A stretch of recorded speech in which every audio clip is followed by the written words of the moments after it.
Hello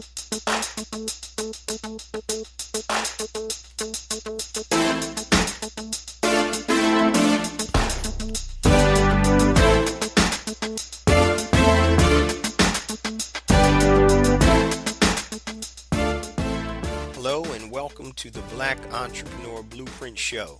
I am your host, Jay Jones.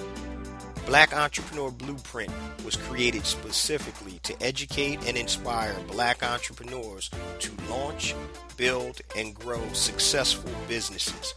Join us as we help build an economic power base in the Black community by promoting business ownership. If you are currently an entrepreneur or want to be an entrepreneur, we invite you to join us every week here at Black Entrepreneur Blueprint.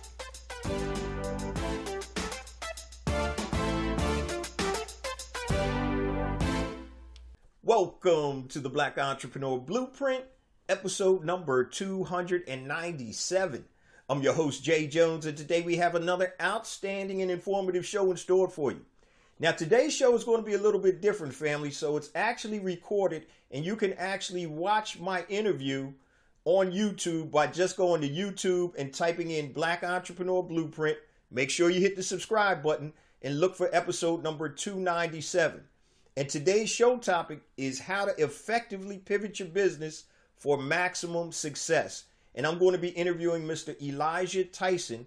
He's the founder of Hustle Aesthetic and the Grind Tribe. Now, if that name sounds familiar, it's because he actually was on the show in April of 2018 on episode number 195. Now, we're bringing Elijah back about 2 years later, and we're going to talk about something that's very important for the success for most businesses, and that's being able to pivot. So Elijah is going to talk to us about how he pivoted, why he pivoted, and how it made him more successful as an entrepreneur. But before we get to today's episode, I just want to share a few things with the BEB listeners. First and foremost, if this is your first time listening to Black Entrepreneur Blueprint, welcome to the BEB family. Please stick around until the end of today's show, and I'm going to share all of my social media contact information and resource links, such as my new book, A New Black Wall Street, Circulating the Black Dollar Worldwide by Building Successful E-Commerce Businesses, and also 2 platforms designed to circulate dollars in the worldwide Black community, Be Smart by Black, and Hire Black Freelancers. Also, I do want to remind the BEB family that Brand Builder Academy Elite, BBA Elite, starts on March 23rd. And so we still have a few spots available at the discount for only $197 versus the whole price of $397. So if you're interested, go to bbaelite.com and register right now. So just to give you a heads up, Brand Builder Academy Elite is a 12-week implementation program, and it's interactive. And it comes with the 3 things that make learning, online learning, successful right now. And that's curriculum, community, and coaching. So with the bbaelite.com program, you're going to get all 3. Obviously, the curriculum, which I've created, which is a 12-week program, which is dripped 1 module a week for 12 weeks, which gives you the ability to actually implement what you learn before we do the group coaching. So you have the curriculum. You also have a community, similar to a Facebook community, but it's going to be on a different platform. So now you can connect and synergize with other people that are on the same path as you. And last but not least, you have coaching. So every other week, we're going to be doing a live group coaching call, which is going to allow you to get your questions answered, connect with your community, and make sure that you move through the process efficiently and effectively to build your business. So if you've ever thought about getting an e-commerce business for part-time or full-time income, we're dealing with this coronavirus right now, so a lot of people may be out of work. This is the opportune time to jump in. Now, once again, the normal price is $397, but we're doing a promo, which I'm going to extend because of the coronavirus. You can jump in the program for $197. And that gives you everything: curriculum, community, and the coaching. Just to give you an idea, 1 hour of coaching with me normally is $300 an hour. So now you can register and enroll in this implementation program to help you build an e-commerce business that's going to give you passive income, full-time or part-time, and it's only $197 to get into the program. So I look forward to seeing you in bbaelite.com. Just go to bbaelite.com, and let's get ready to talk to Mr. Elijah Tyson, how to effectively pivot your business for maximum success. I'll see you after the podcast. We are live with Mr. Elijah Tyson, the founder of the Grind Tribe and Hustle Aesthetics. My brother, how are you today? Jay, I'm doing amazing, brother. How about yourself? I'm great, man. I'm great. So if anybody listens to the podcast for any period of time, you may recognize Elijah. He actually was on episode 195, and I actually played that on episode 227 when I had to go out of town. So if you want to listen to the first interview, check out episode number 195 or 227 with my brother Elijah Tyson. So since the last time we talked, man, which was a while ago, bro. Yeah, 2018, I think. Yeah, oh, exactly. Man, it's 2020 already. so we're on the last episode that dropped was 297. So yeah, that's almost like 100, daggone near 100 weeks, man. So so it's been a minute, brother. So matter of fact, so for the people who didn't hear the first interview, tell us what you were doing at that point in time, and then we're going to progress and find out how you've transitioned and grown since that point. So back then, I know you were talking about cold space. So if you can just share where you were back when we did the initial interview, and we're going to get to where you are now. Absolutely. So during our previous interview, at that time, I was about 6 or 7 months out of just graduating with my undergraduate degree. I was running a hard tech startup called Cold Space. Cold Space, I was mostly doing that full time, and it was a startup where we were trying to bring on-demand refrigeration to college campuses. And so essentially, it came out of a problem that we were trying to solve where, I was always a very health conscious dude on campus, considering the fact that I was a fitness trainer and all that kind of stuff. And also, I was just at a point where I was tired of bringing my food to campus and all that kind of stuff, and I was not able to actually have a place to store it.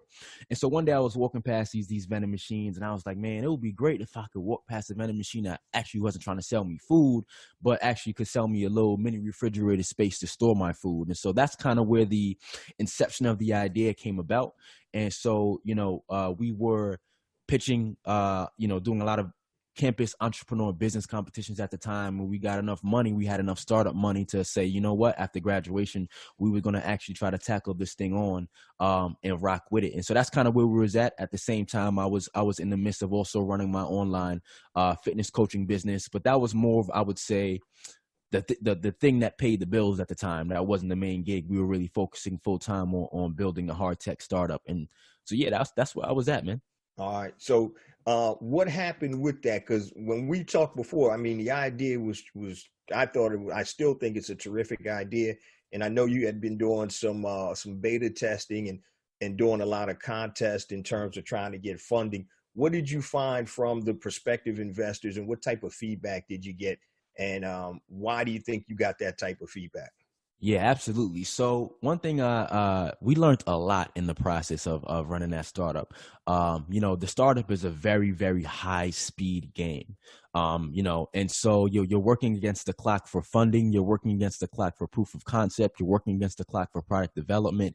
And so we were, me and my two co-founders, we were really working up against a lot. And what I found was that, number one, when you look at the type of team that you needed to take on something like this, it mattered a lot because this is a hardware product and a software product. We're literally talking about bringing in physical fridge lockers into campuses. And so from a supply chain and operations perspective, there was a lot to be considered, as well as the amount of capital needed to actually bring it to market.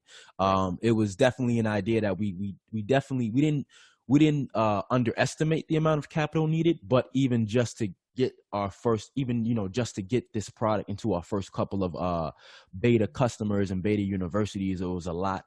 And so what we learned about our model through a lot of pitching and speaking to a lot of investors is that it was a dual-based model, because we realized that our end users were students, right? International students who don't buy anything on campus because the campus food sucks, right? Right. Healthy students like myself who bring protein shakes and fresh food to campus. We had this segment of students that found a value in our product, but our customer was the university. Right. And so even when we pitched, we had to be very, very careful with, the way that we were positioning the value of this product and whose problem we were actually solving, because we had to reposition our pitch a couple of months through on not actually just focusing on the problem that was solving for the student, but the problem that was solving for the universities. And why would a university take their time out, their huge bureaucratic buying process to implement a new product like a fridge locker? Right. Right. And so we really had to learn to do a little bit more customer validation and customer development around universities, and really look at, what are their buying patterns, why are they buying things, and how can we solve the university's problems? And, Right. so that was a Makes kind of sense. pivot in the positioning from a pitching standpoint, because we had to, we got gobbled up by investors in our first line of trying to get funding, just because they were like, yo, you guys got to really understand what's going on, what you're doing here, because you guys know a lot about your end users and how this product can work for them, but you don't know a lot about the university. And so we took about the second year of our product to really just do more validation in that space, and learned a lot about how universities, the problems that they're dealing with, retention with students when it comes to their meal plans, the problems that they're dealing with accommodating their students, especially when they have high international student populations, which is a lot of students, which is a lot of schools in the Northeast. And so we really learned, okay, we got this product. We know what problem it solves for our end user, but we got a buyer to go through. And now it's all about positioning this to our buyer to say, hey, we know that universities want to buy, especially university dining services. They would have been the ones predominantly buying this product. Right. We learned that they want to buy anything that helps them increase the relationship that they have with their students, as well as decrease their costs. And so we then took the approach to approach universities, say, hey, maybe you can make this fridge locker, this space accommodation, this on-demand refrigeration, a part of your meal plans, right? Maybe you can utilize this to show your students that you're actually not trying to just take all of their money with your overpriced meal plans, but you actually care about just accommodating them to eat comfortably on campus anyway.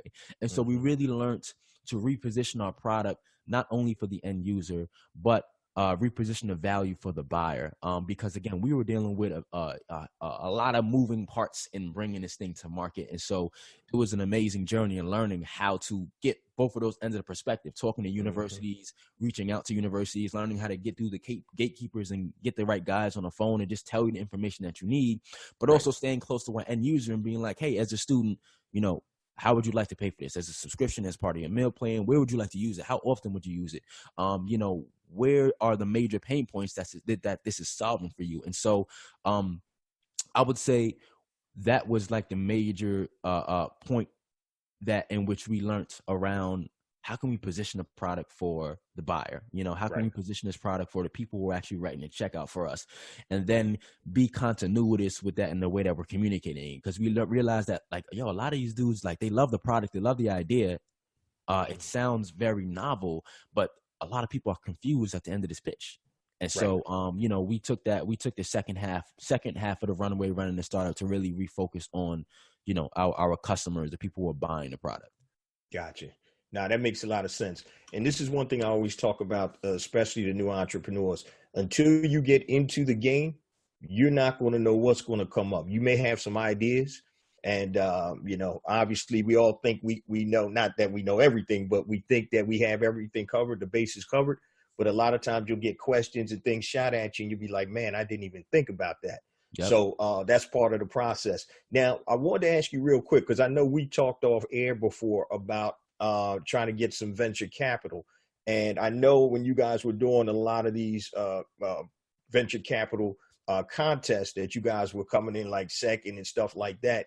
And what are your thoughts? And we're going to talk about this as being a founder, a Black founder of a quote unquote tech business or anything like that. Did you find, how did the VCs treat you in that respect? And do you think there's a difference if you were of another hue versus being a Black quote unquote tech founder? Yeah, absolutely. 100%. And I would say that you can either look at it as an advantage or a disadvantage. And it comes with a disadvantage, period. And that's just the reality of it. I've been in a lot of rooms where, we're in these networking events and you got the VCs around, and I've gotten, the shoulder close of the circle as I approach it. And you just feel out of place, period, Right. being in this space. And so another thing is, people will open up to who they feel like they relate to, Right. and so when you're black, what I'm saying, and when you're in this venture capital space, uh a lot of things will come off condescending. A lot of things will come off, you will question a lot of things in regards to what's going on. And I learned a lot about the venture capital space, not only from a funding and a positioning standpoint, but also that, when you are black and you're in that space, your stuff has got to be polished up 10 times harder. Yeah. You know what I'm saying? Your team slide, who you have on your team, we already have this inferiorization, globally around black anything, black business, black products. And so, when a venture capitalist is walking, when an investor is walking past your table, to bring that macro down in a micro, like even just your materials on your table, it's got to be 10 times flyer than, the white company next to you, because again, people have been socialized to see black as inferior. Right. And so when I'm bringing that back into a micro, there's a lot of conversations where, when you're getting doubted, people see doubts in your product, you're having a hard time trying to distinguish if it's actually because of a flaw in your product or it's because it having to do with their perception of you. And so it's extremely hard mentally and emotionally to maneuver through that space.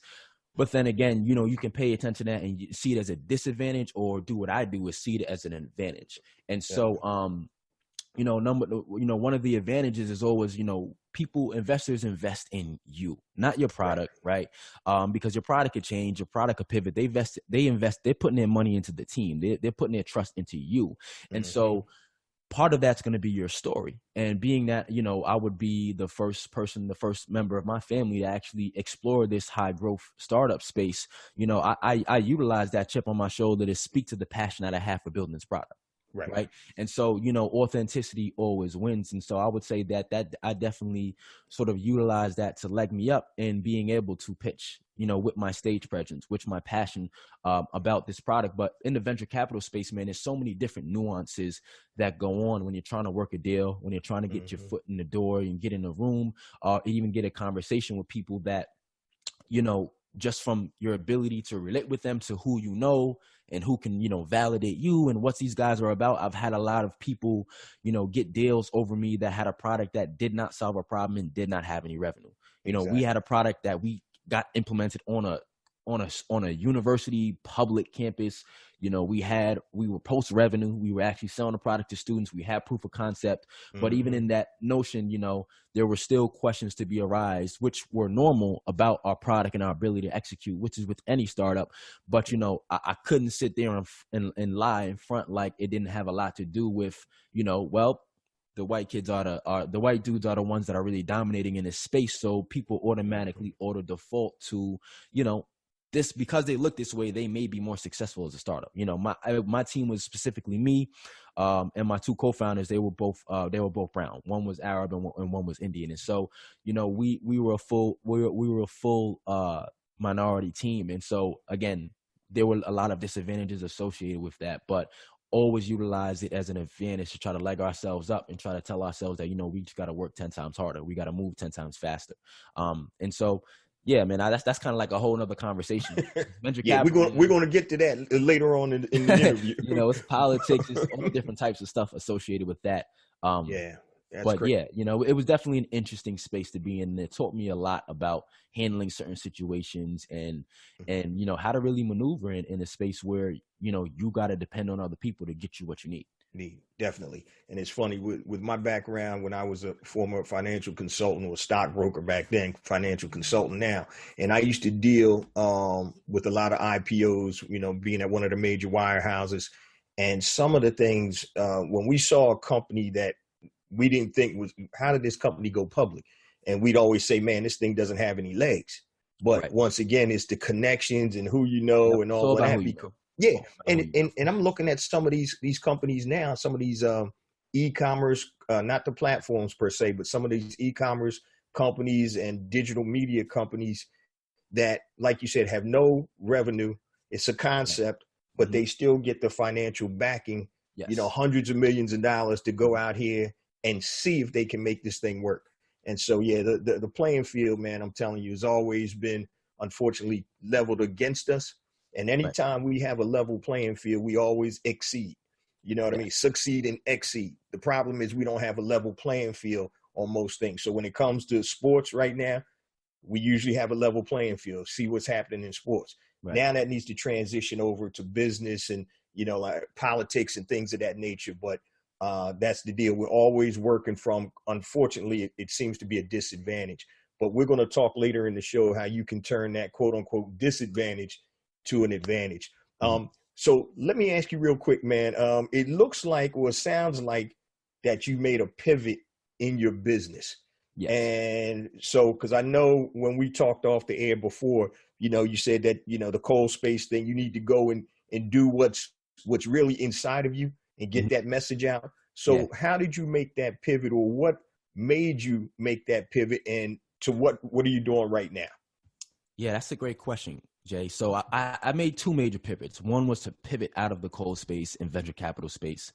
And then I started focusing on my online fitness platform, full time, all in. And then I made a pivot there. And so I guess we'll start with cold space, right? And so we were in this venture capital game, and we were running against the clock. It's all about, can you stay afloat until you run out of money. That's the game that you play. And so we were kind of going through the limbo. One thing that running a startup taught me was that what gets businesses to excel are access, information, and capital. Mm-hmm. Right? Those are the three main keys for you to excel in business, especially in the venture capital space. And so we didn't have either of those, and so we Right. were working to build those assets up. And so we got to a point where we were about two years into the startup, and we were at this stuck point where it's like, we got the proof of concept, we got customers paying, we need funding to get this product produced. We had identified a manufacturer, and we were just going through the limbo. Right. The investors saying, well, you guys don't have any, you guys don't have that much money in the bank, you guys don't have the right people on your team. So it's a constant scramble against every investor's thoughts or advice to get back to them, for them to say, you know what, it's a scramble, and people who run a startup know exactly what I'm talking about. And Right. it just got to a point where I had to realize you have to set stop loss points. Yeah. And so one of my mentors from Techstars, one day she got on the phone with me, and she was like, I was telling her some of this, a little bit of the inside situation that I had going on with my business, right? Mm-hmm. One of my co-founders, he was like, all right, well, I'm pretty much reaching a point where, he was international. So it was like, dude, I got to worry about getting a job and a career. He's about to get married at the time. Right. And then, one of my other co-founders, he was working a corporate job. And so we found ourselves reaching the end of the runway cash flow wise. And I also had a position where, my co-founders were, they were starting to have doubts. Right. And so, one of the things, as I was expressing this to one of my mentors, she told me, she was like, Elijah, these are just the common problems of a startup, bro. And she was like, I can tell you are the ideator of this startup in the first place. She already knows. She's like, I know you're the founder type. You're the go all in or die, say I don't, risk everything and make it happen. But you got to understand, not everybody on your team will be that way. And so you have to find that balance of how to keep the means flowing in a way that it works for everybody. But she was like, you also got to consider, Elijah, like, is this something that you see yourself doing for the next 10, 15 years? She said, although, the venture capitalists make it seem like you have a big pitch, and then you have this 5-year projections graph, and, you get your first round of funding and you kind of excel off, and then you get into the market and you're making millions of dollars in 5 years. It often doesn't work out that way.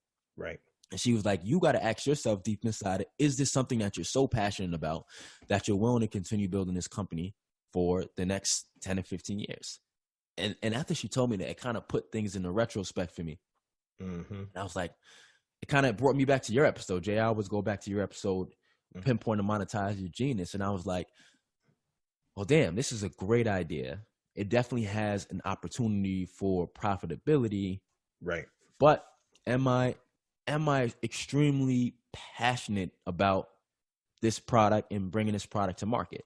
And I was like, I'm extremely passionate about the profitability in it.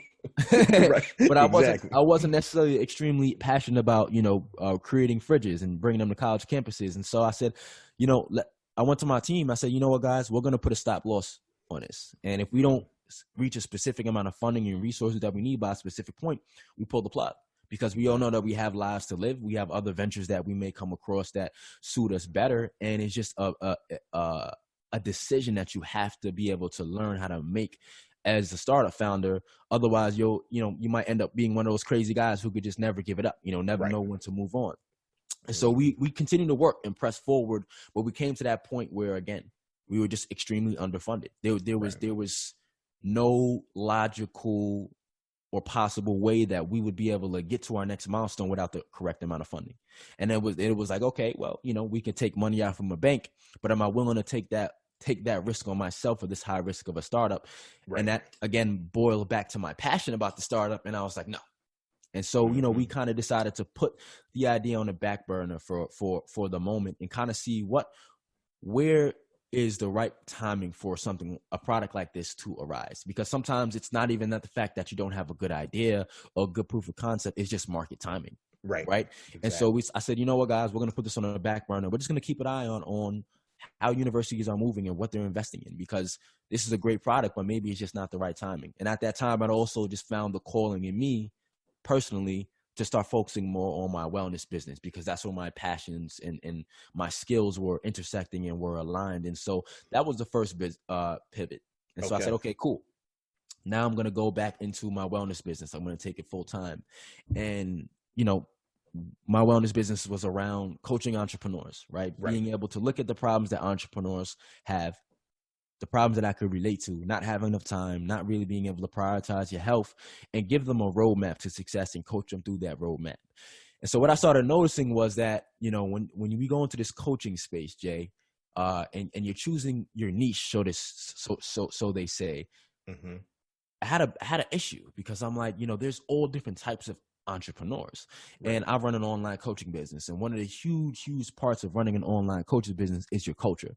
Right. Yeah. It's what are people living by in this space, because I'm not physically training somebody. I'm not physically there making food for them, anything like that.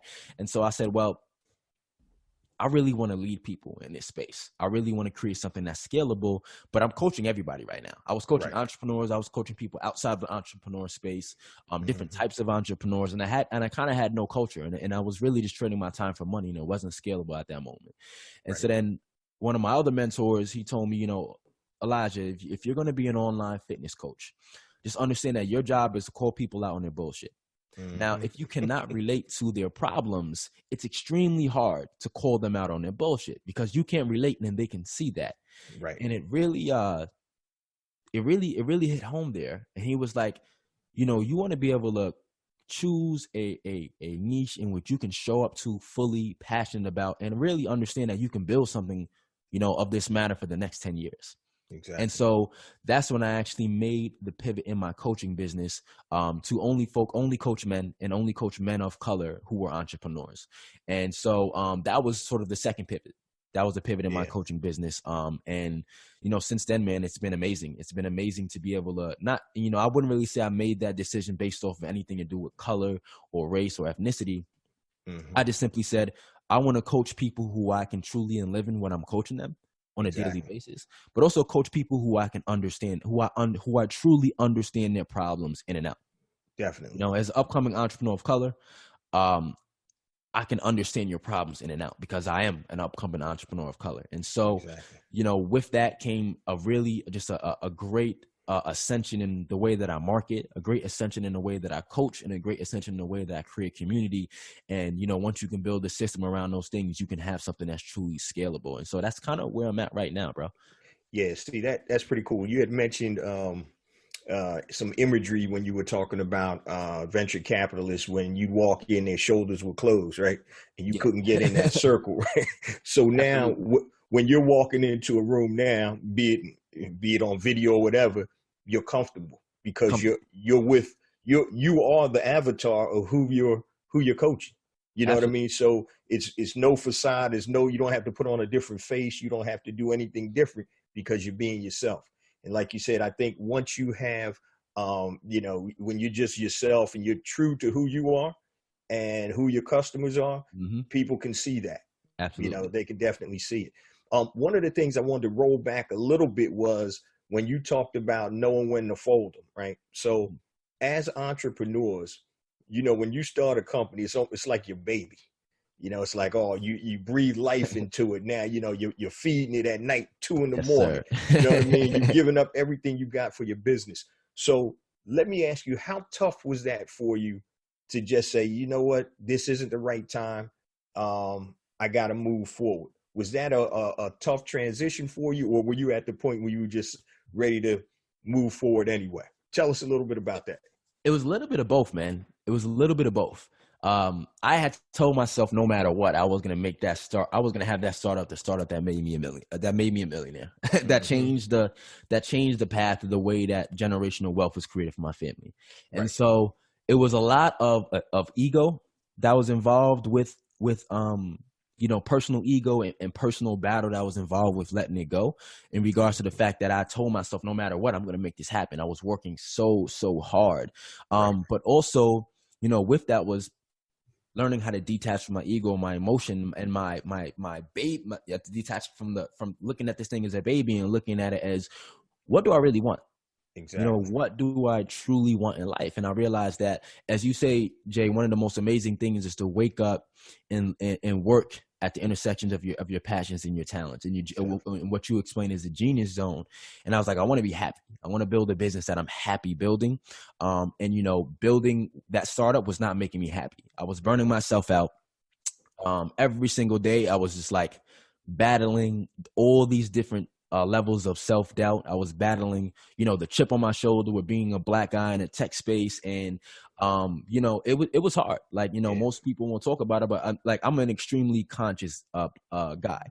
And so, some people, when we maneuver in these spaces, they choose to not pay attention to how color relates to all of these things. But because of the knowledge that I have about economics, period, Mm-hmm. it's hard for me not to pay attention to those things. And so, again, I didn't utilize them as any sort of crutch, or I never took any victim sort of route in maneuvering in that space. I worked 10 times as hard, but it was extremely it was an extreme emotional battle every day, and I was burning myself out. Mentally, I just wasn't in the right place. And again, I had to realize, what it is do I truly want in life? Like, what it is do I truly want? Exactly. What do I want to truly build? And understand that, you can work from what you want in life and build up. Definitely. It's funny you mentioned that, man. I've been out of the financial consulting business for years, but I ran into a dude that was at Wells Fargo Advisors, and he knew a friend of mine, and he ran a local office, or actually a region in the Philadelphia area. He Yeah. was like, "Oh man, you come back into business now, man. You do a tremendous amount, blah blah blah." And he was like, "Man, he's like, yeah, I'll start you off at six figures." And I'm like, dude, that that It's doesn't not even even, about the money yeah, anymore, I ain't man. even waking up for that. Yeah. So, but the thing is, and I had to explain to him. I said, look, man, anytime you're starting, especially in that business, because you got to fill up your book, with clients, and you're out there schmoozing, running around, chasing money, and all of that stuff. I told him, I said, bro, I said, when you climb a mountain, right? Because whatever you do as an entrepreneur, you're climbing a mountain.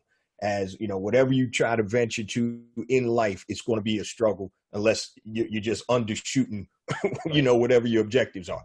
So anything worthwhile is a struggle. So I use the analogy of that. Why am I going to climb this mountain when I don't even want what's on the top of this mountain? Hmm. Why am I going to struggle this hard to get there? And when I get there, I'm going to be unsatisfied. So I Right. said, you got to pick the right mountains to climb. And that's basically what you're doing right there. When you pivoted, you're picking a mountain that, when you get to the top Yep. of that mountain, you'll be fulfilled. Hmm. And that's what it's all about. And I had a conversation, man, and the book is getting ready to come out, Pinpoint Monetize Your Genius. But I talk to people, and for the life of me, bro, I don't understand why that's not the number one thing in your head. How Right. can I make money doing something that I'm passionate about and that I'm good. How can I do this? But I think the biggest issue is people don't know how to monetize it. They know what they're Right. passionate about and they know what they're talented in, but they don't know how to monetize it and put that formula together where it makes sense. Right. So but it's tough, man. But you understood that wasn't the mountain that you were destined to climb. Yeah, So absolutely. especially now, hey, you may end up going back there eventually. It might be something that or have the money to just say, hey, go Right, ahead and have the make this money. happen. I take a very self-funded approach towards my ventures now, man. That's it. That's it, bro. I'm not trying to be tiptoeing and monkeying around for dudes to give me money that I'm willing to do with my business. I just realized that venture capital is a game of just becoming a slave to a potentially high growth business, man. Once you get these investors that take a certain percentage of your company and they're giving you all this paper, man, a lot of them are on your board. They're telling you how to run your company, which means Exactly.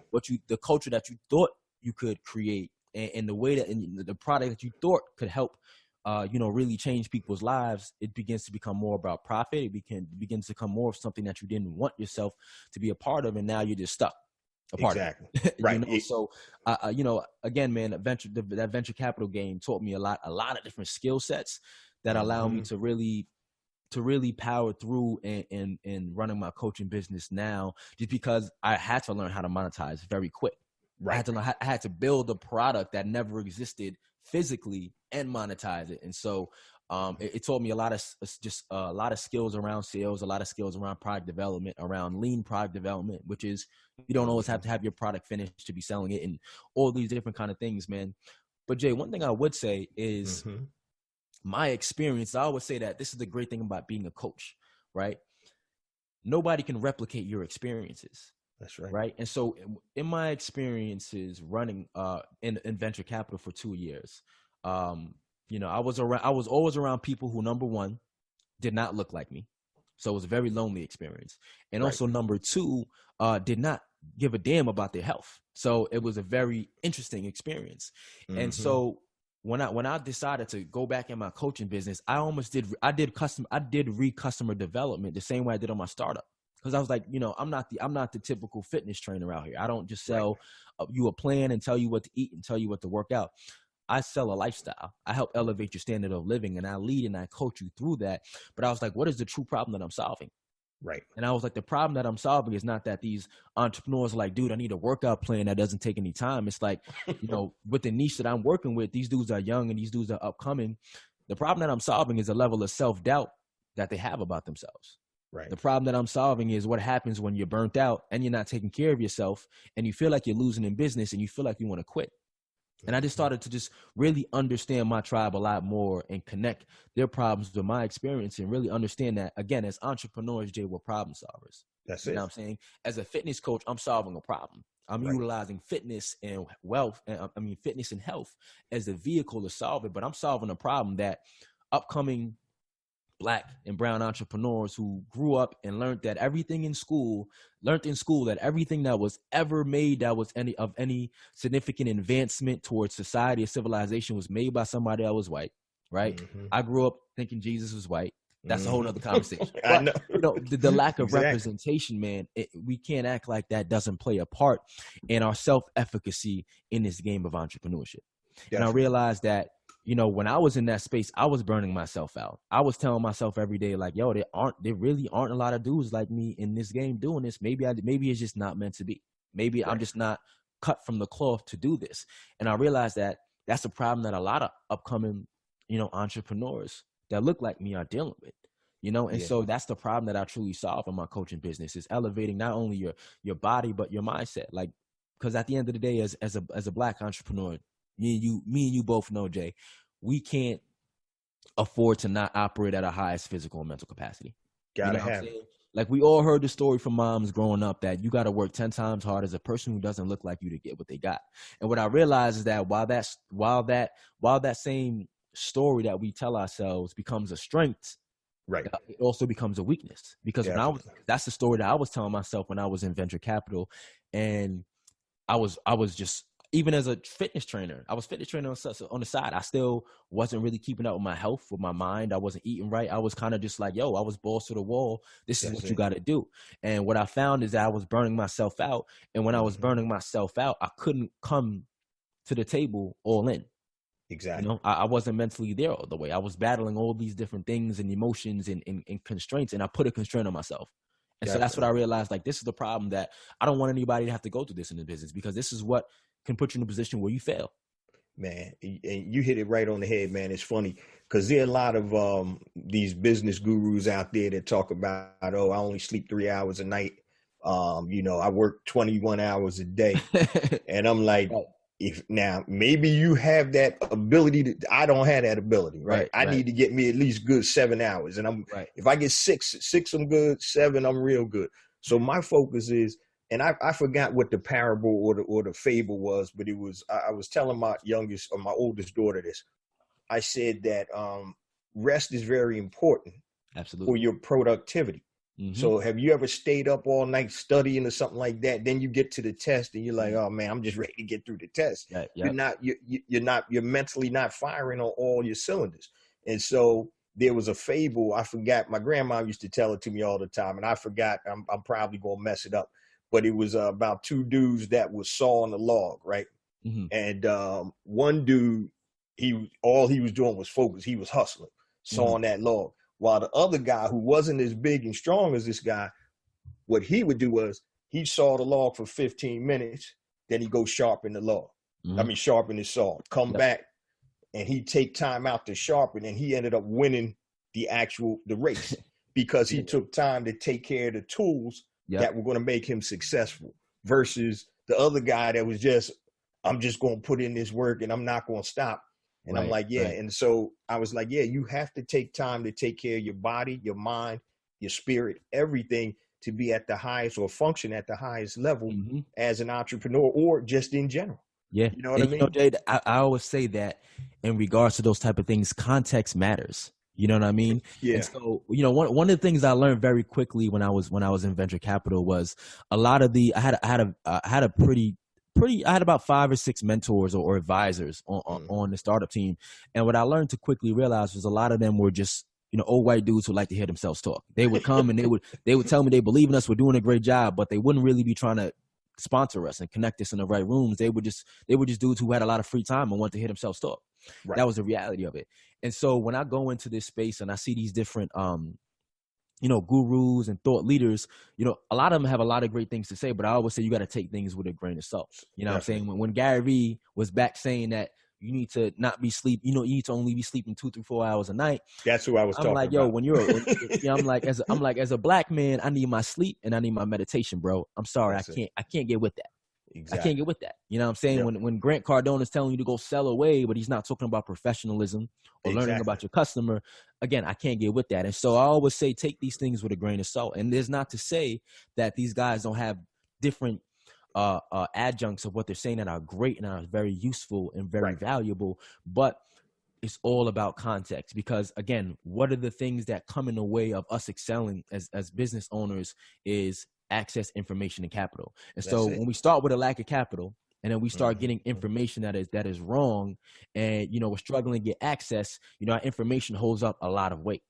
Definitely. So if we're taking information from people that have become successful in their own ways and their own experiences, and we're trying to live our journeys to success and mirror their journey, but they don't have the same context, they don't have the same experiences, they don't have the same advantages or disadvantages of us, there's a lot that can go wrong in that process. And so I always say, man, we got to stick to what works for us. You know what I'm saying? Because again, when the playing field is not leveled out, we gotta really think within context to what's really going on. Definitely. Yeah.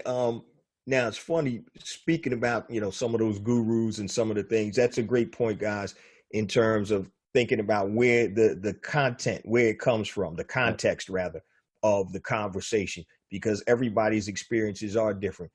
So there, you could have, and here's a real life story. One of my best friends has been in the packaging business for like 25 years. He sells corrugated packaging. His company does packaging for like Kind bars and all of that type of stuff. So he had a manager that came in, um, same age as all of us. And I knew the guy, nice guy, but he had a drug problem. So the guy was in a sales meeting, a national sales meeting. He's in the bathroom doing coke. He's stoned out of his mind in the middle of the sales meeting. He comes back. My buddy says he had coke all on his nose and he just wilds out, right? And the CEO of the company takes him aside and say, "Hey, man, it's okay. We're going to get you help. We're going to send you in for treatment for a couple of weeks, and you'll be back on the horse again." Now, if that was a brother or a sister, it would have been a rap him. It was a rap, man. So you're right. People work based on the context of where they are in their own personal experiences, and unfortunately, a lot of times our experiences are those which put us behind the 8 ball before we even get out there and get rocking and rolling, man. So I wanted to transition real quick in terms of your new business now, and what is the trend? Because really what we're doing, you're looking at transformation. Absolutely. So what is the transformation for somebody? First of all, tell us what your group is, the name of your coaching program, and tell us what type of transformation that we hope will take place as you go through this. So any of the young brothers and entrepreneurs who are listening to this, if they want to take advantage of it, just give us a little, overview of what your whole program is about. Absolutely. So my transformation program is called the Grind Tribe Elite, and it's a community where entrepreneurs and founders of color can come together to find alignment in their health and their hustle. And so essentially, where I take guys is where they're at right now, right? And the biggest problem is they're burning out, right? We're burning ourselves out because we're building a business. It's not like you go to work every day and you have a specific set of tasks to do and when to clock out, right? So most of us find ourselves in this extreme gray area where we're kind of just working all the time, right? And so that's taking a toll on our personal lives. That's taking a toll on our health, the amount of time that we think we have to put in our health. And so we're in this gray area, working all the time, burning ourselves out. And what that leads to a lack in your physical and your mental health. Meaning, a lot of dudes experience weight gain. A lot of dudes start experiencing, they can't find their motivation and find themselves in mental ruts. And this is just a part of the chain of events that happen when you start burning yourself out. And so, when I'm marketing, when I'm speaking to my audience, I'm speaking to that guy right there, And so what we do is we take you through this roadmap, man, where you're really able to conquer and build the skill sets around 3 things. That's mind, body, and alignment. And so with my program, we focus a lot on mindset. And when I say mindset, it's not just, saying affirmations, but it's really transforming your mindset in regards to the way that you tell yourself stories, right? With specific frameworks. A lot of our actions, our habits are based around the stories that we tell ourselves about ourselves, So being able to not only transform your mindset, but also do the proper things that you need to do to build your mental capacity. Cool. A lot of entrepreneurs, we don't have bosses. So it's very hard to call ourselves out on our bullshit when we're easily distracted, when we're easily unproductive, and when we just don't have the willpower to be getting things done fast enough. And because we don't have bosses, we just say, "Oh, I'm going to work longer." And because entrepreneurship is cool now, being in an office at 12 a.m. is cool. And so we don't really get the context of what we're truly doing with our mental capacity. And that's one thing that I truly focus on, being able to elevate your willpower, elevate your ability to do more. And so that's what we start with. And then we go into body. So that's specifically moving your body, training and eating right to do. We focus on 3 things. Number 1 is increase the amount of energy that you have on a daily basis, because we all know what it feels like to have to go write an ad or do some sales calls or start, or go into a meeting when we're tired versus when we have enough energy, right? That changes the outcome of a lot of those different things that we've got going on. So we focus on building your energy first through the foods that you're eating in the way that you're training, and then we focus on building muscle. Same thing with the foods that you're eating and the way that you're training. And then lastly is fat loss, because we want everybody to be lean, because lean in body is lean in mind. I always say to my guys, listen, the extra weight that you got on your body that's not supposed to be there, man, it's extra weight that you got on your mind. You ain't lying, bro. I'm working on that now. Let me just plug this laptop in real quick, man. Looks like I'm about to lose juice. Give me 2 seconds. Nah, go ahead. Go ahead, do your thing, man.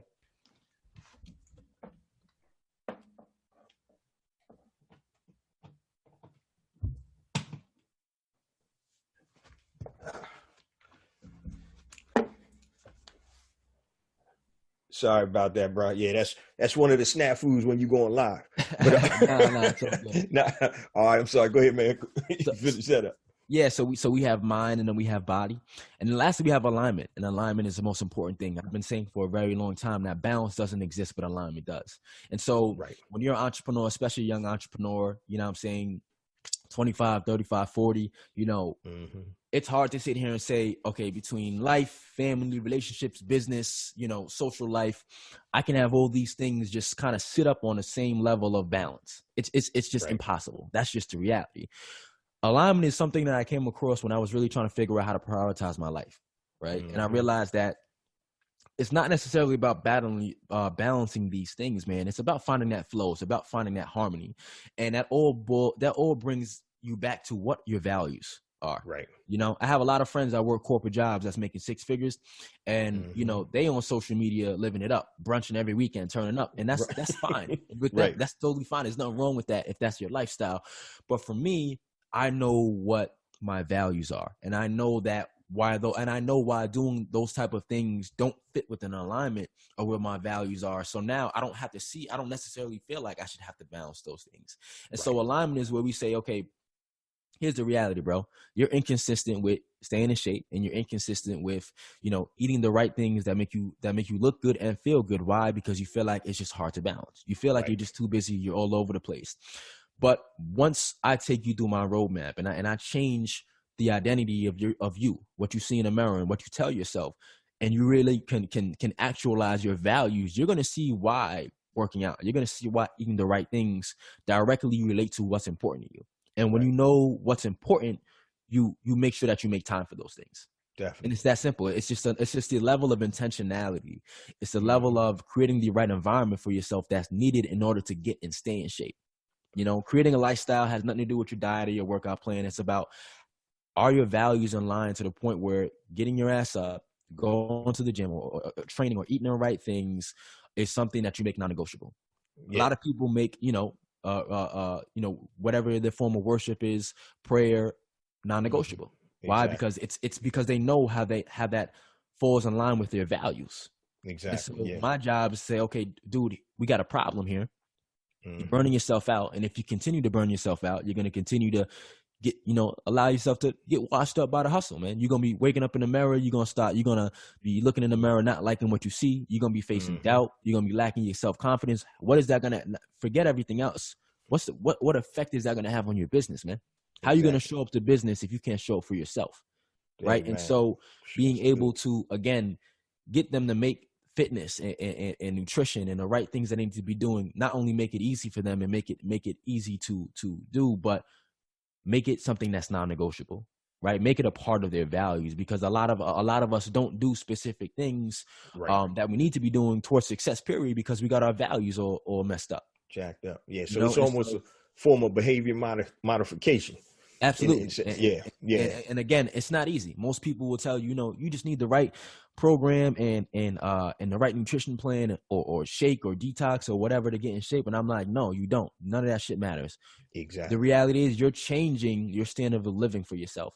And that's going to take it's just like becoming a producer in your business. A lot of entrepreneurs right now, they probably listen to your podcast every Monday because they need that motivational boost. Because most of us go to bed every day thinking that, damn, like I'm just not getting enough things done. But what you got to realize is it takes time, and you got to break away old habits and replace them with new habits. And it takes time to be at the position. I look at some of these dudes in like masterminds that I'm in online fitness coaching that are doing these crazy numbers, and these dudes produce things so fast. Right. And I'm like, how do you do that? But it's because they putting the sets in the reps in. And so it's the same thing with your health. I know the fitness industry makes it seem like you're just one shake or one 28-day challenge away. But the reality is you're not. You got to change your habits, and it's going to take time. It's going to take sets and reps. And my job as a coach is to create a roadmap that prepares you for the challenges that you're going to have to overcome, like your environment, like the stories you're telling yourself, like the lack in the motivation you have, like things that are surfacing up from your past that you didn't even know were there, which put you in a mind state of like, oh, fuck it. Right? Like my job as a coach is to elevate you and lead you through the obstacles. Everything else is obsolete. Man, it's funny because I was just talking about, we talked offline before. So like with my new Brand Builder Academy Elite, I'm telling people, in order to make that transformation, and you have all of these components in your program, you obviously have to have the curriculum, which you do, the community, which you have that, and the coaching component. Those are the three components that help people transform. And so, right now, like online courses and stuff by themselves, they're getting cheapened because, you can go to Udemy. Now, you don't know who Right. necessarily the instructor is Right. and get something for $10, $15. And so without those that community and the community and coaching components, those are the things that help people actually make the transformation because they're held accountable and they have somebody to talk to. Can I do this and will you help me? And Absolutely. that's what the community and also the coaching do. So before we but get off, we're going to let you give all the contact information and your links and all of that good stuff, resource links. So Okay. people who want to sign up can definitely do that. I want to real quick flip the script a little bit, man, about, and this kind of goes along with it. It's about, and I'm big on this, an ecosystem or a movement. What are your thoughts on building an ecosystem or building a movement, and what is the importance of that? Absolutely. Oh man, it's extremely important, man.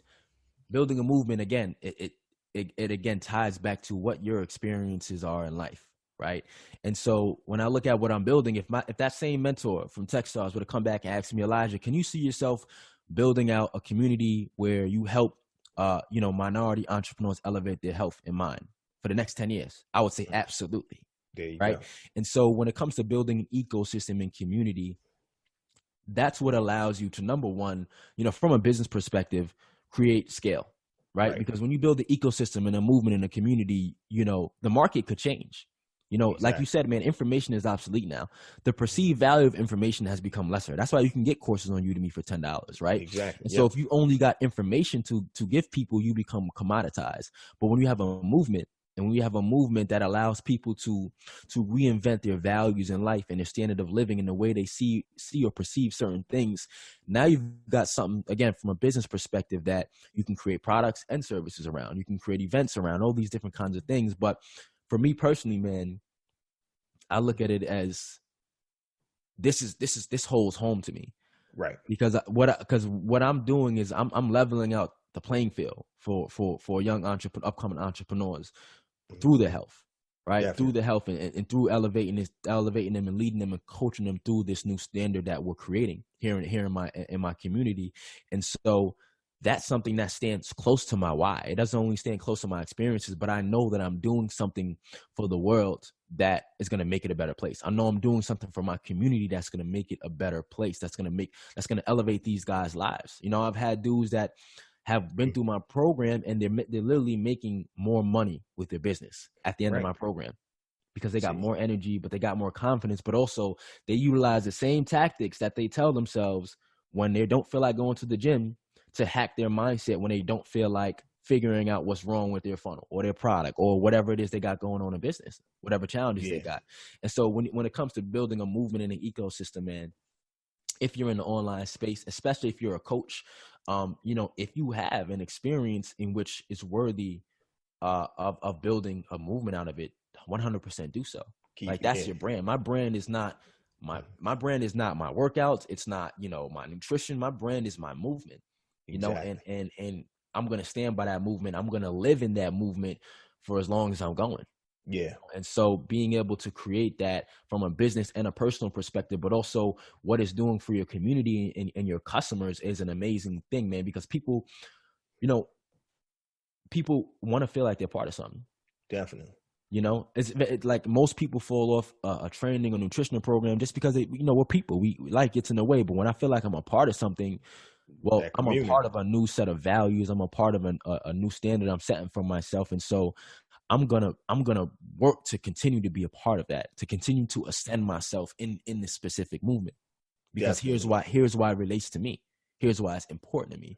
And so when you create a movement, it doesn't only connect to your why, but it helps connect your customers to their why as well, man. And it's just an amazing feeling when you have people come up to you and tell you that, the content, that whether they're just seeing your content or whether they're in your program, that is changing their life, that is changing the way that they feel about themselves, that is changing the way, they their money that they're making in their business. Like, that's amazing. And it's not because of me, it's because of the movement.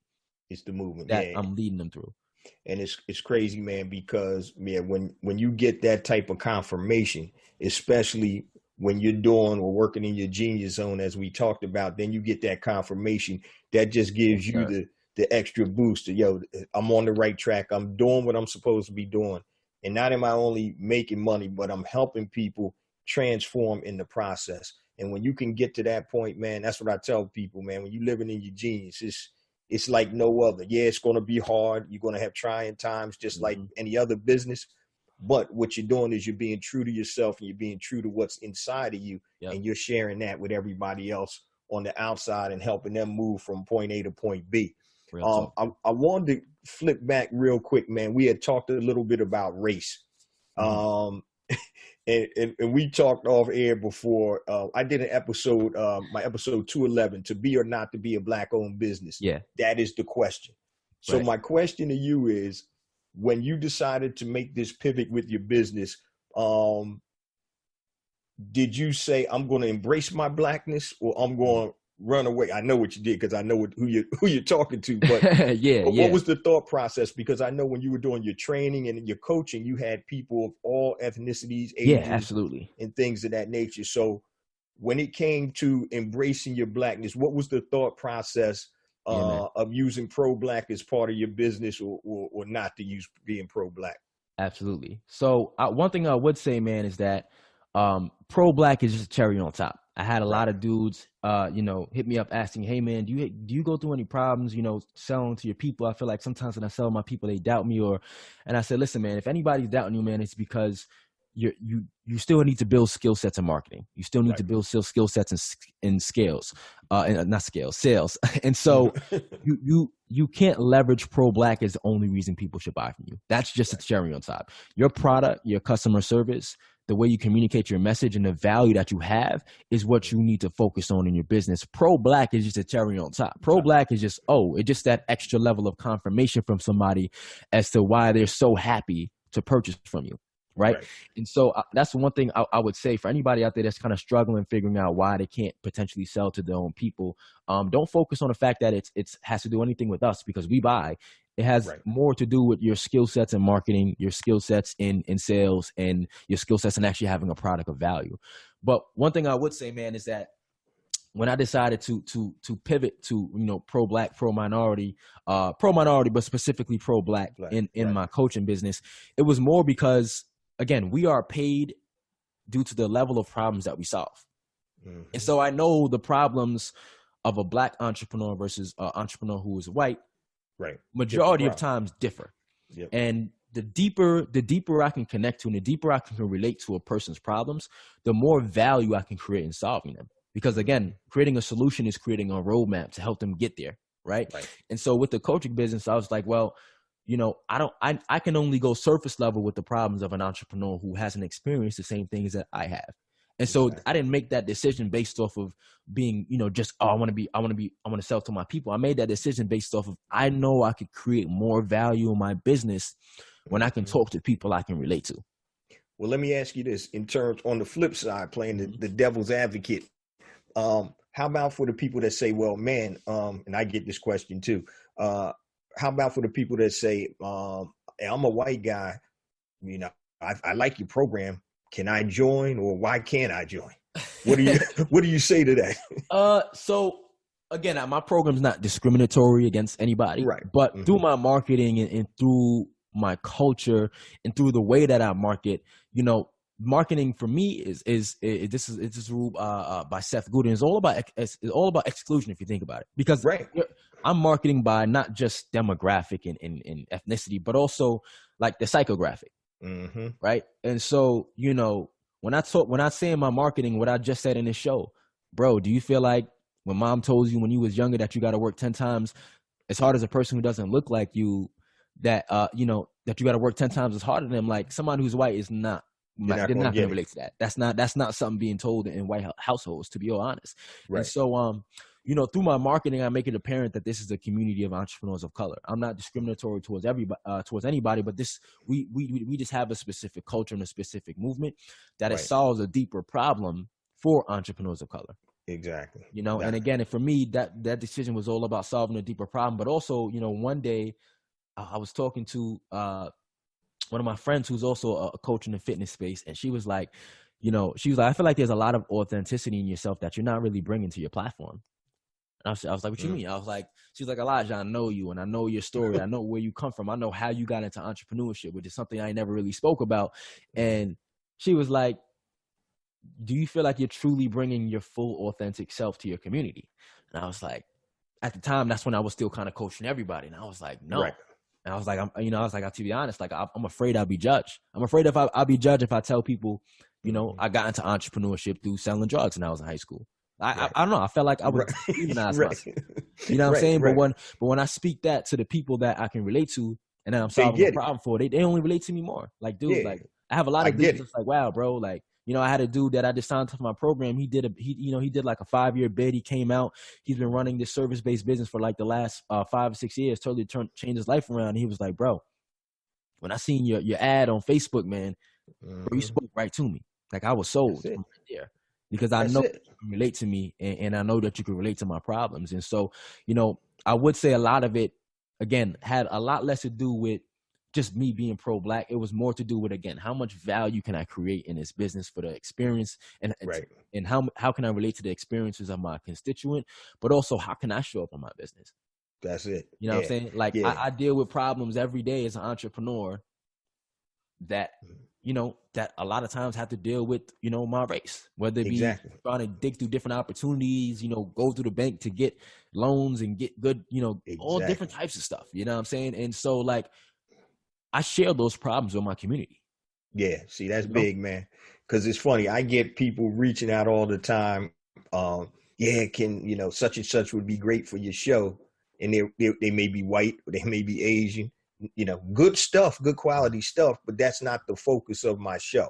Right. So my show is to bring on Black entrepreneurs such as yourself and others that can share their experiences. Because once again, as you just hit on, brother, there's certain things that are intrinsic for us as entrepreneurs that other people may not have to deal with. So culturally, business-wise, socially, the whole thing. So, our culture, unfortunately, right now, it's not set up like the Asian culture back in Africa and stuff. We were a communal thing.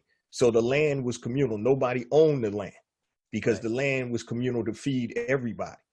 So now then when white folks came over and colonized, they started chopping up land, and that land then became equated to value. So if I got more land than you, I can plant more, I can do all of this. And now you who have this small piece, you're less valuable. Yeah. So now, so even in some cultures now, like some of the Asian cultures, it's communal, even though they're here and, it's capitalism, they work together. Right. Unfortunately, because a lot of times we like crabs in a barrel because of the lack of opportunities and the hurdles we have to jump over. Sometimes we don't turn around and pull our brother or sister up while we're rocking and rolling. So one of the things, with that as a Black entrepreneur and creating a movement and being a thought leader, those are the things that you have to think about. And so if you can't be totally authentic in doing that, what are you really doing? Right. So, I definitely commend you for first and foremost recognizing that and then taking action on that. So, and like you said, it's not to, we don't want to deal with other people, but our focus is, I know with Black Entrepreneur Blueprint, the name says it all, bro. Right. That's it. That's what it is. You know what I mean? It's for Black entrepreneurs, and that's no disrespect to anybody else, because there's all type of organizations and movements and programs for people of other ethnicities. So, Jewish Defense League, you go to any major city, you're going to see newspapers or publications. There'll be Asian, Latina, Black. I mean, you have a Chinatown everywhere. It's called Chinatown, right? But, Jay, I would say, to add some context to that, man, when I look at, the way that we maneuver as Black people collectively, there's like this unspoken word in the fitness professional community for Black fitness professionals that in order to really make it and to get, you need to have high paying white clients. And so unless you live in Atlanta or Dallas or Houston, then you know what I'm talking about. Gotcha. And so, or DC. But unless you live in a place where there's very high amount of a high population of Black successful people, there's like this unspoken word that you kind of want to focus on. If you're a personal trainer, if you work in a studio, you want to kind of focus on having high paying older white clients. And I've had a lot of high paying older white clients before, and it's nothing against them. But what I would say is that, again, what are you trying to build? Exactly. When these people come to you and they complain to them about their problems, when you cannot relate to people about their problems and they vent to you their problems all day, it is extremely spiritually and emotionally draining. I believe, right? Yeah. And so, and there's nothing wrong to say that you can have your fitness platform be for everybody. But for me, I was speaking to my friend about that. He was like, I don't know, man. Black people, they never want to invest in their health. And I'm like, well, what's the context of that, bro? Right. I know Exactly. that there's an issue with our values in regards to our health, in the way that we respect ourselves through food and through exercise and through movement. Right. And so with that context, again, I'm a very conscious brother. Why wouldn't I want to create a solution? One of the things that you got to look at marketing is the cost to educate. That's it. The market. And so through my marketing, I'm educating every brother that's looking at my content like, yo, bro, here's exactly why you need to be in shape. Yeah. As a Black entrepreneur. Here's exactly what you're up against. Here's exactly what happens when you don't. Exactly. And I know everybody makes it seem like you got to trade your health for success, but that's just not the reality. You're missing out on life. You're not able to be all in on business if you're unhealthy, if you're tired all the time, if you're sluggish. And so I'm totally okay with the cost to educate my market because it's connected to my values. My values are to uplift anybody who looks like me in a space of business. Bro, you hit that. You hit a couple things on the head, but one of the things I want to point out is that, and if you're going to go in through the struggle, and you can't come in the room and be yourself with your community, absolutely, in terms of your something's wrong. See, a lot of times we chase after the dollar, and I've done that before. Oh man, this is a good opportunity. Let me make money. So and that was the first thing on my mind. But realistically, when you're using what's inside and you can come into the room, it's like, it's funny. If you go into, and I've done this before, like I had gone into, my church is a predominantly Black church. We got different races and all that stuff. But I've been out of town one day and I told my wife, I said, yo, let's go into this church. We don't know. I forgot where we were. Sunday. All right, we go into church because the church was right about 2 blocks from the hotel. Yeah. I walked in, it was an all white church, right? And we walked in there and they turned around. They were like, yo, who are these cats? So I'm supposed to be in church and I should be comfortable. You know what I mean? But I wasn't even comfortable walking into that, house of worship. So you need to be comfortable. If you're building a business, damn, you better be comfortable with who you are and who you're working with. Because if you're not, the authenticity, it's not going to be there. And like you said, people, it's draining when you can't be authentic. And people will know. They'll get that too. Yep. They'll get that, man. I know we've been rocking for a minute, bro, but let me ask you this. Every time. Yo, yeah, I'm having a ball. Let me ask you this, man. What did you learn, man? I'm gonna go back to this pivoting thing real quick. What did you learn? What were some of the lessons you learned in your business and about yourself since the last show that we had? I probably should have asked that earlier, but what are some of the things that you learned, man? Oof. Shoot. I mean, I guess I'll start with business, man. Number one, man, is in business, you got to build skill sets. And so things take time, right? Things take time, especially if you're starting out as an e-commerce entrepreneur, you run a coaching business or anything like that. You got to build skill sets, and building skill sets, it takes time, and you just got to be patient with yourself. Another thing that I definitely have come into play, man, is like, you got to really you really can't let your emotions come in the way of specific situations. I'm about to be 25 on Monday. So, cool. I still am self-aware that I'm an entrepreneur, that I'm young. And sometimes my ego can get in the way of certain things that I'm trying to maneuver in business. Especially when I work the other side of my business where I do events and stuff and grabbing up sponsorships and working with corporate companies and all this kind of stuff. But you have to truly learn to get your emotions outside of business And so, not saying emotions in regards to professionalism, because that's obvious, right? You always want to have a very high level of professionalism, period. But in the way that you perceive certain things that are being said to you or done to you, you know, it's all about how can you push the needle forward and get to where you need to be. That's all that really matters. And sometimes our emotions can get in the way of that, and it can kind of create a bias on certain situations or transactions that we have, whether we're working with customers or working with other business. And so we got to learn to put those things aside. But personally, man, you know, I learned that authenticity always wins. That's I it. learned that business is a journey of continuing to learn about yourself. And you can choose whether you're going to have the leader in yourself rise from the adversity, or if you're going to stay if you're going to live in mediocrity, right? And so a lot of that has to do with how authentic, how real are you being with yourself, you know? And so I always say, man, again, business is such a self-actualizing journey that you're going to learn. I learned about the way that I move in relationships just because of what certain things that my business has taught me. I've learned a lot of things that I need to work on from my personal perspective. I've learned a lot between, again, creating that alignment between business and personal life. Yeah. A lot of people have this idea that you can never turn off, but I always say, like, you got to have a time to turn off, because when you're not present with your family or with your significant other or whoever is important in your life, they're going to feel that, man. Oh, definitely. And if we and a lot of times we think that we as entrepreneurs, it's very easy to fall into the cycle of, I'm gonna get this way when I hit this next milestone, right? I'm gonna get in shape, or I'm gonna make more time for my family, or I'm gonna start taking care of my health, or I'm gonna find a relationship or the right girl or the right husband once I do this. Right. What we don't understand is that what's behind this mountain that we're climbing up right now is just going to be more mountains. That's it. Life is not, as long as if you really want to continue succeeding in life, it's not going to get any easier. You're not going to get more time. Yeah.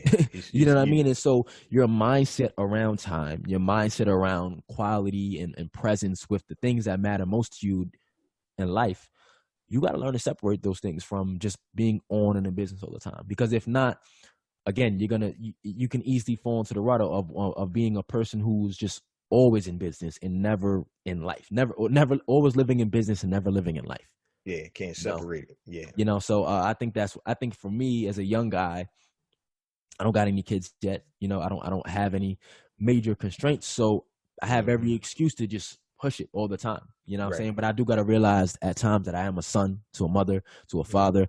I'm a big brother to 5 siblings. You know what I'm saying? Wherever I'm at in relationships at the time. And so, like, you've got to learn to not, I wouldn't really necessarily turn off, but again, create that alignment and being fully present with where you're at.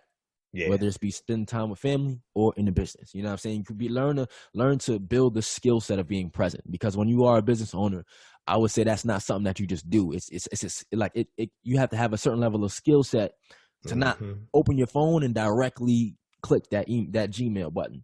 Exactly. when you're at the dinner table or when you spend time with your loved one or whatever the case is, man. So personally, just a self-actualizing journey, continuing to learn about myself, man, through this process, continuing to learn about, you know, where I want to be with my work and what I want to do with my world and the world with my work, Jay. That's what's up, man. Because it's crazy. Because I always tell people, you know, and I know me and you've been since the first episode. You know, we've been on.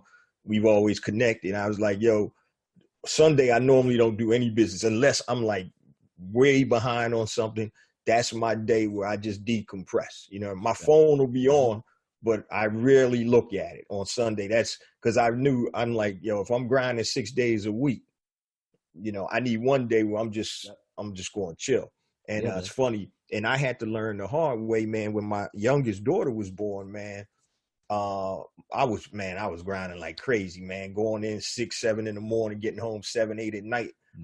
And my wife came to the office one day. She was like, damn, this is the only place I can basically see you. And she was like, Erica. Now, Erica was probably about 6, 7 months old. She's like, baby girl ain't even gonna know who her father is because you working all the time. I said, yeah, I'm working so we can get that paper, right? So we can, you know, we can be in a position where you stay home and all of that. She said, I know that, but that's not the most important thing. and the light bulb had to go off. I was like, all right, you're right. You know what I mean? So I'm thinking I'm doing the right thing, which, I mean, I was doing the right thing, but I had to have limits on it. You Yeah, know, like you said, have absolutely. boundaries. And Yes, so, healthy boundaries, man. yeah. And so I was like, damn, I didn't even think about it. You know, I come home, Erica be half sleep, well, sleep pretty much. You know, I kissing on them, all that good stuff. Then I'm going to eat and go to bed or whatever. Same Mhm. thing for the next day. And it was Right. nonstop. But that's how I had to, prioritize, man, and get get everything in line. And like you said, it's about alignment. And so Absolutely. and another point I want to bring out real quick, man, you talked about there's always going to be another mountain behind the one you already climbing. And that's true. Yes, So, sir. and that mountain could be a personal mountain and not just the Mhm. entrepreneurial mountain. It could be, whatever, physical, mental, whatever, man. So we're always going to be able to continue to climb mountains because that's how entrepreneurs are built. We're built not to be stagnant. We got to keep moving. So just make sure you're moving in the right directions. That's going to be beneficial for you and your loved ones and your community. And then you're going to be in good shape, man. Bruh, tell everybody how they can connect with you also with your programs and like that. So anybody that wants to take advantage of your program, your coaching, let everybody know how they can connect with you, bro. Absolutely, yes. You guys can connect with me on Instagram at the Grind Tribe, all in one word. I'm on Facebook, facebook.com/the Grind Tribe as well. And I'm always dropping different ways to communicate with me, free resources, free trainings, just delivering value on the things that I know can help the people that I can help.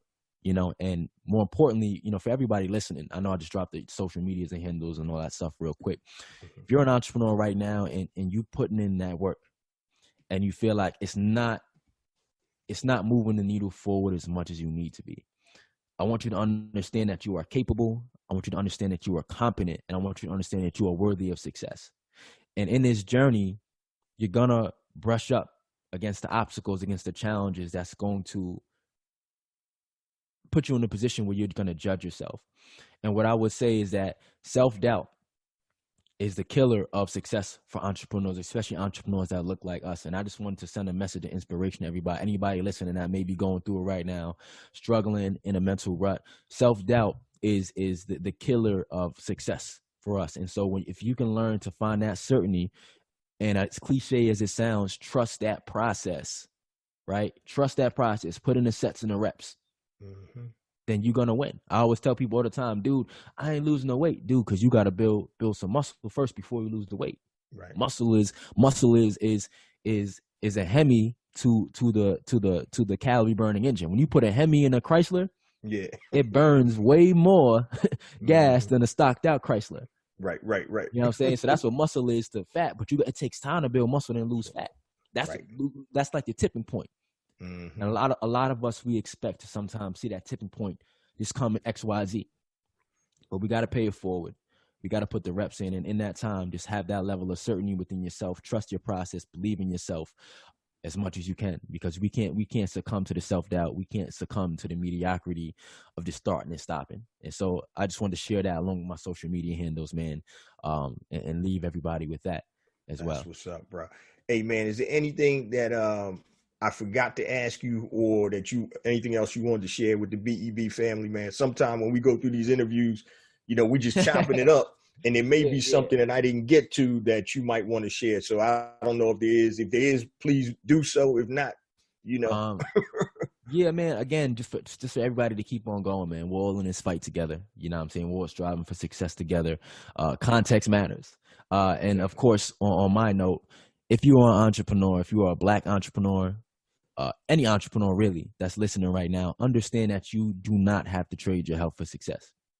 That's what's up. Understand that putting in those late night, doing all the things that are necessary, are needed, but do not trade your health for success. Because again, the mountain that you don't want to be facing is the one of something's wrong with me, something's wrong with my body, my health, my mind. And so Mhm. if you can understand how intentional it is to be in shape, how intentional it is to be eating the right things on a daily basis, it can really allow you to excel and grow and become more creative, become more solution oriented, and be all in on business, be all in on life. And so that's my message, man. You don't got to trade health for success. And if you feel like right now you're just too busy to work out or to eat right, just hit me up. It don't matter who you are. I only coach men, but just hit me up. It don't matter who you are. We can go through a roadmap. We can go through a plan, because there's always ways to make it work. It's just a matter of how much are you willing to truly transform the way that you think about yourself and the way that you see health and wellness as an investment, not only in your business, but in yourself and your family and in your life. So that's what I will leave him with, Jay. All right, hey man, I appreciate you, man. And if you guys check him out on social media, he's got all these videos, man. Yo, man, how much do you weigh? And what were you deadlifting the other day, man? Yeah, I was like, what do you weigh? How tall are you? What do you weigh, man? I'm about 5'8". I weigh about 160 right now. All right, what were you deadlifting, man? That thing looked like deadlifting about 415. Oh my 415. goodness, 415. All right, yeah. so he ain't playing around, y'all. No, we're not playing, man. We're not playing. Got some tremendous videos out there and inspiration. Yo, man, you about to make me go do about 100 push-ups right now. Run through the wall. Sir, let's get to it, man. I'm gonna hold you accountable, bro. All right. I'm hit you by the end of the day. Like, you better not be bullshitting me, bro. Hey, look, it's funny though, man. I do 100, but not all at one time. I do 25 throughout the day, man. So I do. That's that. What matters, my brother. Yeah. And so, but my brother, I appreciate you being on here, man, sharing those experiences and that wisdom. This is what I want the BEB family to recognize. This is a young brother right here. Couple years out of college, decided not to go to the corporate America route, doing his own thing, finding himself, going through the process to learn. Like you said, entrepreneurship is going to teach you a lot about yourself, not just about business. It's going to teach you a lot about yourself. Also, one of the things I want to add too, if you're discouraged, make sure you hook up with a community like the Grind Tribe, Black Entrepreneur Blueprint, because you need that. You need that people to give you confidence, to pat you on the back, to let you know, yo, you can get from here to here. There's a way to get there. And so if it wasn't for community, Jay, if it wasn't for having people like you, my other friends who are Black entrepreneurs, I don't know if I would have made it this far, man. I might have just been like, let me go put in an application, man. Exactly. Yeah. You need that kinship. You need people who can understand the type of problems that you're going through. And it's not always people giving you the solutions. It's people just there to understand, people there to listen, that understand that context and that are fighting the same battle, man. It's extremely important for you, for your mental health. So I would definitely say, regardless, find that community, find that tribe that you need to elevate yourself and keep yourself going in this journey. Man, look, it's funny because and sometimes you'll get the negative, and I talked about this on shows. It could be your own family, your best friends that don't understand or see the vision, and you got to keep that stuff. You can't listen to it. Yo, man, why are you doing this? How come, man? If you were in corporate America right now, you'd be making 6 figures. You'd be doing this. You know what I mean? So you got to focus and go and do your own thing with your own path. And so your people or your community are probably the biggest thing, or one of the biggest things, in addition to your drive and motivation, that are going to make you successful. So I was talking to my cousin one time about investing, and I'm gonna close on this because I know me and you like to talk, but I'm gonna close on this. And we were just talking about real estate or just investing in general. And I was like, yo, man, most people, your house is your biggest investment. And he said, cuz, I said, I got to correct you, man. He said, it's not your house. He said, it's your spouse. So if you're married, he said, because your spouse is either going to make you come down to that level, or if you respect your queen or your king, whoever, you're going to come up to that level. And I said, damn, it ain't your house, it's your spouse. And you know what I mean? So, but we need people to help elevate our standards in the way that we see things around us. And if you got people tearing you down, if you've come from, unfortunately, like some of us come from households and backgrounds where we may not have had that role model, find a role model, find somebody that's going to give you time and help, be a mentor to you and stuff like that. So and I want to say one more thing, Jay. Yes, sir. I don't know when this episode is going to drop, but we are right now in the early brinks of this coronavirus outbreak. Mm-hmm. And we are seeing how many people are losing their jobs, have a bunch of uncertainty and instability, especially financially at the moment. And one thing that I would say is, there's a big thing. So I don't push entrepreneurship on everybody, right? I mean, I know plenty of people that don't work the job their whole life, a good paying job, and they utilize their money wisely, invest in a real estate, they financially free, cool. But one thing I would say is your ability to learn how to create value in the marketplace, solve a problem, and monetize it, and create multiple streams of revenue. And again, this is why ecosystem is important, because you don't necessarily have to have multiple different businesses or movements, but you can have multiple streams of revenue in your ecosystem. Like for me, my programs are high end. My programs sell for close to $1,000. So right now, when everybody's trying to keep their money, I'm dealing with a little bit more, pushing up against a little bit more objections when I'm closing people. But I also do have people in my community that are buying my products. You know what I'm saying? My shirts, my mugs, and all these different things, my lower end products. And so being able to create multiple streams of revenue is extremely important, because in times like this, some people that do still have their job, their job is making them hop on a train in the brink of this virus outbreak and potentially getting it and bringing it back home to their spouse or their mother-in-law or whatever who may be sick. And they don't have the opportunity to be like, no, I ain't doing this right now, because they don't have any other streams of income. And so one thing I would say is that, a lot of us talk about the idea of entrepreneurship. It is not for everybody. But one thing I would say is that the ability to create multiple streams of revenue is not only just for financial freedom, but it's for protection. It's for protection in times like this, where there's a lot of uncertainty. We don't know if people may start acting like fools out here, whatever the case may be. But just take that into consideration in the context right now, because I know we're in the brink of the coronavirus, and a lot of people, it's got a lot of uncertainty right now. And so the ability to have multiple streams of income is helping a lot of people out in a specific situation from a financial standpoint. So I just wanted to drop that gem before we dip out on everybody, bro. My man, I appreciate it, bro. Yo, before we close on out, give them your social media contact info again, man. And we're about to close on that. Find me on Instagram at The Grind Tribe. I'm on Facebook at facebook.com/The Grind Tribe. And I forgot my last one, which is LinkedIn. I'm on LinkedIn heavily as well as Elijah Tyson, ELIJAH, last name TYSON. My man, appreciate you, family. Hey, look, man, we got to do another update about another 150 episodes in to see where you are. See where you're taking over the world. Add another zero. Every 2 zeros add to the income, man. We're going to have to just hop on here. I'm going to have to share gems. What's going on? That's what's up, brother. I appreciate you being on, fam. And like I said, man, we always in contact anyway, man. But I appreciate you, man, for sharing your experiences and your wisdom with the BEB family, man. Thanks, yeah. I appreciate that. I appreciate the opportunity to be on, brother. My man. All right, brother. I'll talk to you. All right, peace. That was a powerful interview with Mr. Elijah Tyson, founder of the Grind Tribe and Hustle Aesthetic. Now, before I give you my takeaways, let me just share my social media contact information and my resource links. So if there's anything long you want to connect with me about, hit me on my email, jjones@blackentrepreneurblueprint.com, JAYJONES@blackentrepreneurblueprint.com. Facebook, go to Black Entrepreneur Blueprint. Twitter, jjones001, JAYJONES001. Instagram, jjones for real, JAYJONES, the number 4, REAL. YouTube, please make sure you subscribe to the YouTube channel. Go to YouTube and just type in Black Entrepreneur Blueprint and hit that subscribe button. Additional content comes out on YouTube that does not come out on the show. Yes, the show does go to YouTube, but there is additional content, and we're about to drop a whole lot coming up within the next couple of weeks.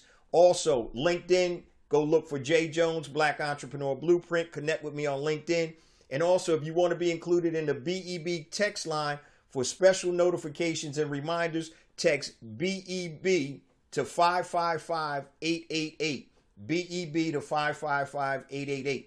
Also, all of this information is a lot. If you're watching this on YouTube, just look below and you'll see all the links, or you can go to bebconnect.com, bebconnect.com, like Black Entrepreneur Blueprint, connect.com. Now, in terms of the actual resources, once again, my new book is out, A New Black Wall Street, Circulating the Black Dollar Worldwide by Building Successful E-Commerce Businesses. You can go to anewblackwallstreet.com. Pick yourself up a physical copy for $14.95, or we have the digital copy for $9.95. Now, if you need additional assistance building your e-commerce business, you can go to educatedecommerce.com. That's a compatible online course. That is my flagship course. Or you can go into the newest course, bbaelite.com, bbaelite.com. Now, I talked about circulating the black dollar in the worldwide black economy. So this is what Black Entrepreneur Blueprint, the podcast, is about, family. It's about building an economic power base in the black community. So the first site that I set up was Be Smart by Black. So if you are a black product producer and you want to sell your products to black consumers worldwide, just upload your product information to besmartbyblack.com. Excuse me, besmartbyblack.com. It is free.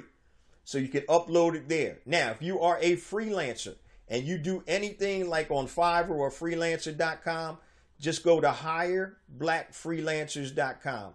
HIRE blackfreelancers.com. Once again, it is also free to upload your information. Now, if you need me to come out and you want me to speak at your church, college, organization, school, please go to bookjjones.com, fill out the short form, and I'll get right back to you. And once again, all of this information can be found at bebconnect.com, bebconnect.com. Now, let's go to some quick takeaways with this interview. I tell you guys, when you see a young entrepreneur like Elijah continue to make those strides, and I remember when I first met him and he was talking about cold space, which he talked about before. He was dug in deep on cold space because he believed in that. And then what happened after he saw what type of response he was getting from venture capitalists and other people, he realized, you know what? This isn't the mountain that I want to climb. If I'm going to expend all this energy to climb this mountain, I need to make sure that I climb a mountain that I want to get what's on the top of that mountain. A lot of us climb mountains, we don't even want what's on the top of the mountain. So he decided to pivot, and now, as he mentioned, pinpoint and monetize his genius, the intersection of your passion and your talent, and he's created programs to help other black male entrepreneurs become successful. So that's what it talks about in terms of pivoting. And one of the things that I really like about Elijah is that he's very cerebral. He's very, he really understands what's going on around him. And as you can see, he is a student of the game. So if you're not continuing to educate yourself, learning and things like that, guys, you're going backwards, because there's no such thing as standing still. So you need to continue to be able to learn how to market and get your skill set up, as he was talking about. That's another thing I want to speak about. What is your skill set? What do you need to improve on to move your business forward, to move your personal life forward? So you always have to be in that learning mode. Learning never stops. When your learning stops, family, like I said, you're going backwards. You're going backwards. So continue to make sure that you're learning, and be it entrepreneurship or whatever you're trying to learn, there's so many things and resources out there. So he talked about information, just being out there in mass, and it is. But what you want to do, you want to make sure you get and gather information and remember the source. Where's the information coming from? So he had mentioned some people or some of these gurus out here that are saying certain things, but what is the context in which they're saying? So Black Entrepreneur Blueprint, it's for us. It's by us and it's for us. I understand the intrinsic things that go on for black entrepreneurs because I am that. Been in the game a long time. So remember the context of where you're receiving information, and be very discriminating in terms of who you follow and what information that you soak in. Because if you put garbage in, that means garbage out. So make sure that you have the discernment to understand the context and where the information comes from as it pertains to your specific journey. So that's today's podcast, family. Once again, please continue to spread the word about Black Entrepreneur Blueprint, the podcast and the blog and all the resources. And please make sure, family, that you share that information. I can't do this without you guys. And each and every week, we get more and more downloads, and that's attributed to you, the BEB family. So please continue to spread the word. I love you guys, and I'll see you same time, next week. Peace.